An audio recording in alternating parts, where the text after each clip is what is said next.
Bonjour, bonsoir mesdames, messieurs, et bienvenue dans cette nouvelle vidéo où nous allons faire le tour de l'actualité africaine, de ce qui est en train de se passer en Afrique. Et nous disons vive l'Afrique, Africa Oye, parce qu'il y a des bonnes choses qui se passent en Afrique. La libération de l'Afrique a commencé et elle se poursuit. Et elle a commencé tout récemment avec Gbagbo pour la nouvelle génération. Le président Gbagbo a commencé une nouvelle série et nous lui disons merci. Nous allons parler de son arrivée au pays. Nous allons également parler du cas de la Libye. Oui, la Libye est en train de connaître une certaine renaissance. Et nous allons parler du fils de Kadhafi. Nous espérons qu'il va suivre les traces de son père.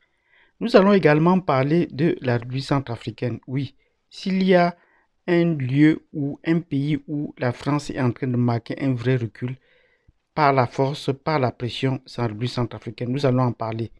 À tout à l'heure. Et enfin, nous allons clôturer par le cas du Mali.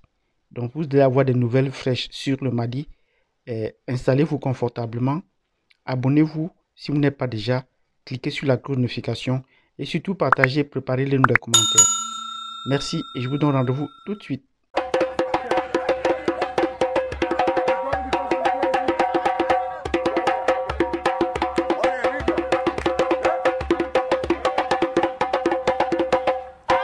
Bienvenue dans cette nouvelle vidéo où nous allons faire le tour d'actualité de la semaine. Et le cas qui nous préoccupe et qui nous intéresse, c'est le cas de la Côte d'Ivoire. Nous disons à Gbagbo, bienvenue au pays.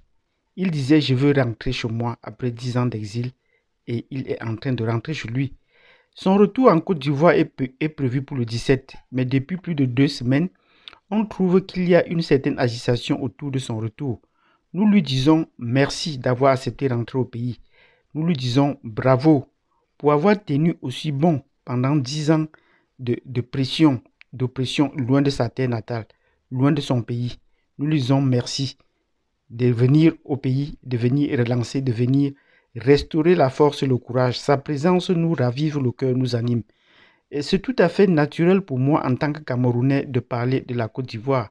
C'est un pays qui nous est aussi cher. Et vous voyez, les Camerounais sont bien en verve pour la situation ivoirienne. Ils ont fait du cas de Gbagbo et de la situation en Côte d'Ivoire leur propre situation, leur propre cas. Donc, leur problème, c'est notre problème. Comme disaient souvent les BT, son problème, c'est notre problème. Donc, ce serait tout à fait normal, loisible que moi, Camerounais, je parle avec beaucoup d'aisance de Gbagbo et du cas de la Côte d'Ivoire.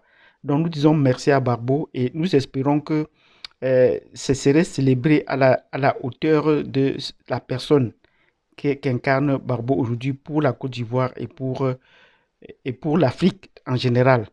Mais malheureusement, il y a des vents contraires par le gouvernement en place et il se peut même que certains transporteurs ont boycotté les vols entre aujourd'hui et entre le 15 et le 17 sur Abidjan.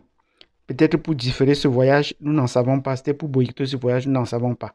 Donc, attendons voir la suite. Donc, nous disons bravo à Gbagbo qui a accepté d'entrer. Nous l'accueillons de tout cœur et toutes nos prières sont adressées à lui. Et espérons qu'il va atterrir à Abidjan et que l'espoir des Africains va continuer à naître. Oui, le cas qui est arrivé, la situation qui est arrivée à Gbagbo, c'était en 2011. Et cette situation est arrivée au même moment où on se battait en Libye. Et le président de la Jamaïa libyenne, le président Kadhafi, ne cessait de prodiguer des conseils également, de donner son avis pour la situation ivoirienne, au point qu'on dirait qu'il a dit qu'il fallait bombarder l'hôtel Ivoire pour mettre fin à toute cette mascarade qui s'y tramait. Et c'est pour cela qu'il a fallu d'abord écarter le président, le colonel Kadhafi, avant de voir le cas Gbagbo. Donc l'année 2011 est marquée comme une année vraiment sombre dans l'histoire de l'Afrique. Et au moment où l'Afrique est en train de renaître par ces deux pays, le tombeur de ces deux présidents est retourné en prison. Je veux dire, Sarkozy, il est retourné en prison. C'est un des présidents qui aura le plus humilié l'Afrique. Donc, au moment où nous faisons cette vidéo, la Libye est tombée en lambeaux à cause de la France. Et depuis, c'est la Turquie qui a pris les choses en main et qui est en train de relancer les choses, qui est en train de relancer la vie politique en Libye.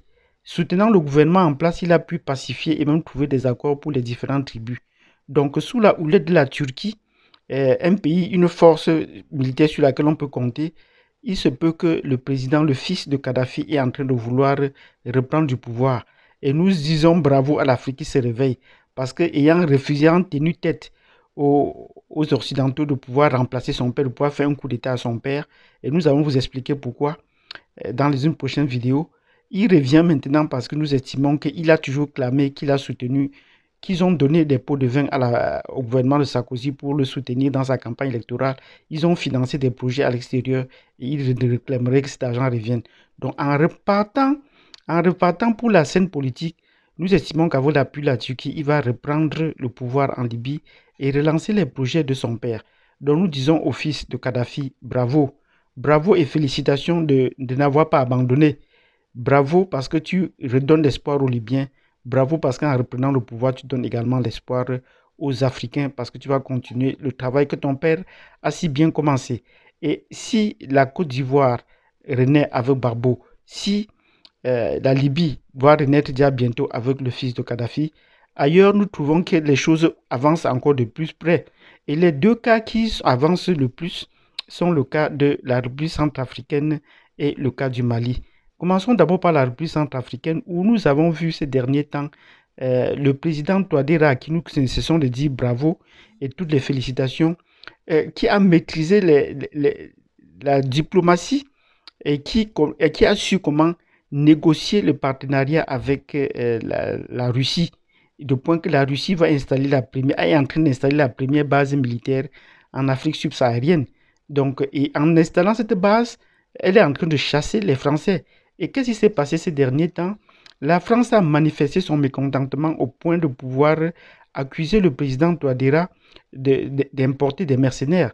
Mais il ne sait pas à qui est-ce qu'il avait affaire. Il avait affaire à un professeur d'université, un professeur qui a 2 doctorats. Vous cherchez à une confrontation verbale alors que vous n'en avez pas le même niveau académique.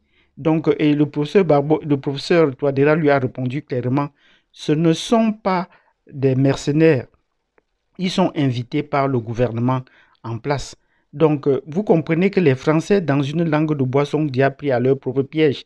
Pour 5 militaires, pour 5 instructeurs militaires français qu'ils ont en République centrafricaine, ils ont dit qu'ils vont enlever ces 5 militaires français qu'ils appellent des instructeurs. Mais quand c'est les Russes, ils considèrent que les Russes sont des mercenaires. Donc, ils enlèvent leurs 5 instructeurs. Et ils ont coupé la coopération financière avec la République centrafricaine. Mais des gens se sont alarmés. Mais nous disons, cette coopération valait combien? Et regardez le chiffre et ce serait ça. Moi, j'ai été personnellement surpris de constater que ça n'atteint même pas 1 million de francs CFA. Que vaut cet argent avec lequel on veut nous faire baver, on veut nous faire regretter comme si ça valait quelque chose. Cet argent ne vaut absolument rien. En occupant rien que les mines sur le territoire de la République centrafricaine, les Russes sont prêts à produire cet argent sur le terrain. Ça n'atteint même pas 1 an de travail dans les mines pour avoir cet argent. Donc vous voyez comment est-ce que les Français font du dilatoire. Les Français font ce qu'on peut appeler la bouche. Dans leur langue de bois, ils promettent des choses qu'ils n'ont jamais réalisées. Et c'est au moment où on est en train de les pousser à la porte qu'ils commencent à vous raconter qu'ils vont suspendre les coopérations militaires, qu'on n'a jamais vu les résultats depuis plus de 12 ans, ni à Sangaris, ni peut-être à Barkhane, qui vous disent qu'ils vont suspendre les coopérations militaires, la coopération financière, les interventions financières, et ils vous donnent le montant, ce sont des montants ridicules pour une nation depuis plus de 50 ans, 100 ans qu'ils sont au pouvoir, ils n'ont jamais rien fait. Nous disons bravo au professeur Touadéra, et là, ça permet de répondre à la question de certains qui nous ont écrit sur la plateforme, nous disant que est-ce que Touadéra a procédé de la même façon? Oui, Touadéra connaît bien les subtilités de la diplomatie occidentale et il a bien pris les cadres des lois pour pouvoir fonctionner. Et maintenant, nous savons que la France est en train de perdre du terrain, et a suffisamment perdu du terrain en République centrafricaine. S'il y a un point où la France a perdu vraiment du terrain et est en train de plier bagages sans faire trop de bruit sans République centrafricaine, pour cela nous disons à Touadéra bravo.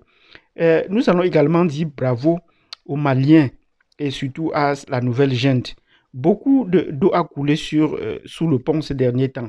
On a parlé de beaucoup de choses, mais concernant les relations entre le Mali et la Russie. Mais de tout ce qu'on raconte, l'arrivée des militaires français, la coopération signée, une chose est rassurante. Presque toute la tête de la junte a fait des études en Russie, donc ils connaissent bien le contexte avec la Russie. Donc nous leur disons merci, parce que là, ils peuvent déjà enclencher une situation avec la Russie. L'arrivée des armes russes au territoire n'est pas seulement le seul fait des Russes. Beaucoup de personnes, beaucoup de gens qui sont contre,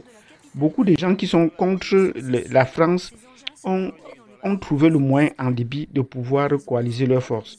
Le cas, c'est, on vous parle du soutien du Maroc, du soutien de l'Algérie, deux pays ennemis, mais qui ont pu trouver la possibilité de soutenir la junte au pouvoir. Mais le cas le plus intéressant ces derniers temps est le soutien non seulement de la Turquie, mais surtout le soutien de l'Afrique du Sud. Dit-on, l'Afrique du Sud aurait envoyé déjà 1000 hommes sur le terrain pour soutenir le gouvernement en place pour lutter contre le terrorisme. Si la France est incapable de lutter seule contre le terrorisme, il y a maintenant plein de nations qui sont prêtes à lutter contre le terrorisme. Et dans ces situations, vous voyez comme la France perd déjà du terrain au Mali. Elle est en train d'allumer le feu au nord de la Côte d'Ivoire sans dire précisément le cas.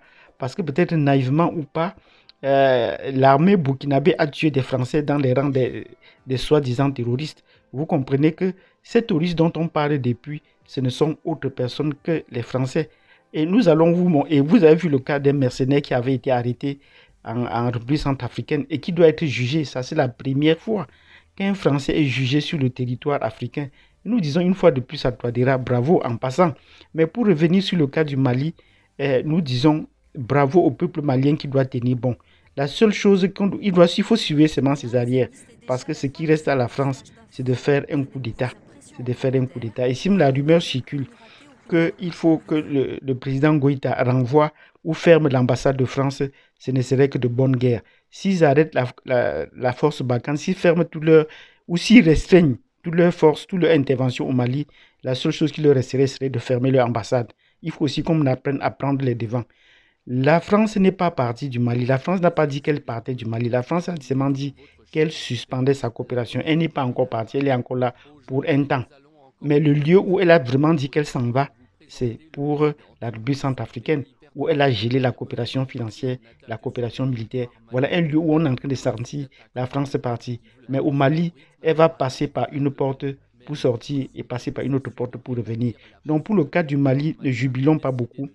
Soyons seulement aux aguets, soyons seulement vigilants de ce que la France va faire et de ce que les autres puissances peuvent faire pour libérer le Mali au plus tôt possible. Donc si vous avez aimé cette vidéo dans laquelle nous avons félicité le président Gbagbo, nous disons merci d'être revenu. Nous soutenons également l'idée d'une Libye qui est en train de renaître avec le fils Kadhafi, en espérant qu'il va reprendre le flambeau que son père avait déjà commencé pour une renaissance africaine, libyenne et africaine en global. Nous avons également dit bravo et merci à Touadéra, qui est en train de prouver que la France est un petit pays et que les hommes politiques français sont de petites gens. Et ces conversations avec Macron le prouvent à succès. Donc, nous disons également bravo au peuple malien et à tout ce qui va se passer au Mali, mais d'être vigilant et d'être prudent. Si vous avez apprécié cette vidéo, n'oubliez pas de préparer des commentaires. Nous lisons vos commentaires et nous sommes en train de vous les répondre aussi au fur et à mesure que nous faisons les prochaines vidéos. Abonnez-vous si vous n'êtes pas déjà, cliquez sur la cloche de notification et nous vous donnons rendez-vous à la prochaine vidéo. Merci.